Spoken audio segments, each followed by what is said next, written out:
Alors dans cette troisième partie, on va s'intéresser à ce qu'on appelle les flux thermiques, c'est-à-dire à l'efficacité des échanges thermiques.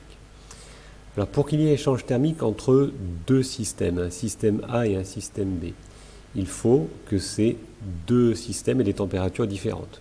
L'un a une température plus grande que l'autre. Ici, on va s'intéresser à ces échanges thermiques à travers une paroi solide, c'est-à-dire qu'on va s'intéresser qu'aux échanges thermiques par conduction, qu'on va essayer de modéliser. Si le corps A a une température plus importante que le corps B, il va donc y avoir un échange thermique du corps A vers le corps B.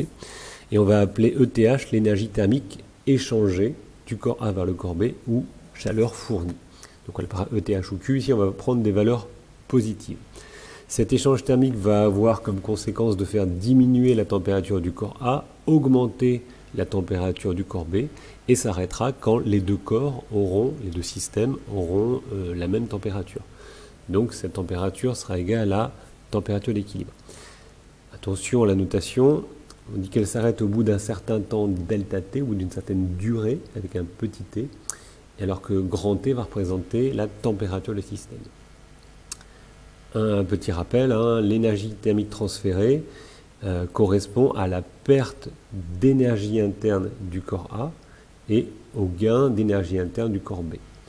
On rappelle comment on calcule la variation d'énergie interne d'un système, la masse du système fois sa capacité calorifique massique multipliée par la température finale moins la température initiale. Ici, le corps A, à la fin de l'échange thermique, le corps A aura la température Tx. Cette température Tx est inférieure à Ta. Et donc, Tx moins Ta est négatif. On aura donc une variation d'énergie interne négative. Comme l'échange s'arrêtera quand les deux systèmes auront la même température, cela signifie que l'énergie interne perdue par le corps A va être égale à l'énergie interne gagnée par le corps B, c'est-à-dire que les variations d'énergie interne seront égales en valeur absolue et seront donc égales à ce qu'on appelle l'énergie thermique échangée. Donc attention à bien manipuler ces grandeurs. Alors maintenant, si on s'intéresse à ce qu'on appelle l'efficacité des échanges thermiques, pour caractériser l'efficacité des échanges thermiques, c'est-à-dire est-ce que la quantité d'énergie transférée est importante et est-ce qu'elle s'échange de manière rapide. Alors pour le vérifier, ou pour le quantifier, plutôt on va utiliser cette notion qu'on appelle un flux thermique, donc cette valeur-là, ce symbole-là, le flux thermique phi, ça correspond au rapport de l'énergie thermique transférée sur la durée du transfert. Si la durée du transfert est courte, c'est une petite durée, alors le flux sera important. Ça veut dire que l'échange thermique s'est fait dans un temps très bref, donc delta T petit, phi grand. Et si l'énergie thermique est importante, on aura aussi un flux thermique important. Donc le flux thermique va caractériser bien l'efficacité des échanges thermiques.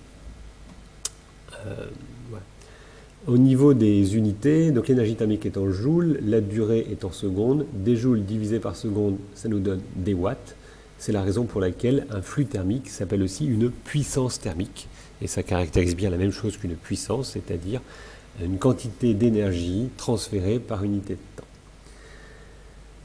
Cette puissance thermique ou ce flux thermique va dépendre de deux paramètres, on va commencer par cela. Le premier, ça va dépendre de la résistance thermique de la paroi, c'est-à-dire la capacité à la paroi à s'opposer, à résister à cet échange thermique. Donc ça va dépendre de la nature du matériau, on va voir ça dans la diapositive suivante. Et ça va dépendre aussi de la différence de température entre les deux objets. Plus cette différence sera importante, plus les échanges thermiques vont être importants. Si vous mettez en contact un corps très chaud avec un corps très froid, il va y avoir un échange thermique important, efficace et assez rapide. C'est le cas d'un glaçon que vous mettez dans l'eau, par exemple.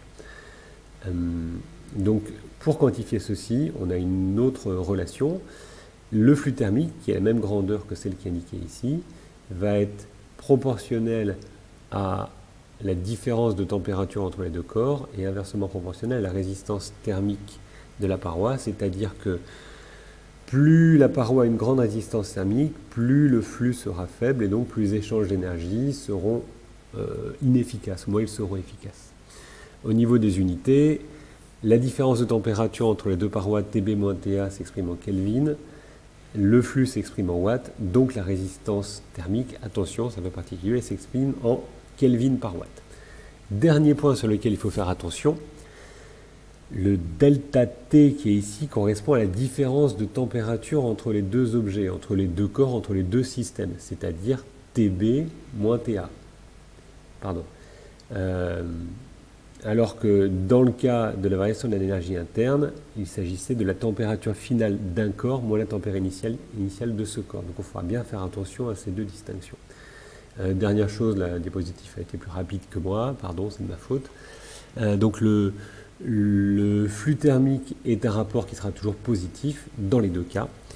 Et ce que je viens de dire ici, voilà, le flux thermique, c'est TB moins TA sur la résistance thermique de la paroi, alors qu'ici, la variation interne, la différence de température, c'est la température finale d'un corps moins la température initiale d'un corps. Faites bien attention à ça, notez-le.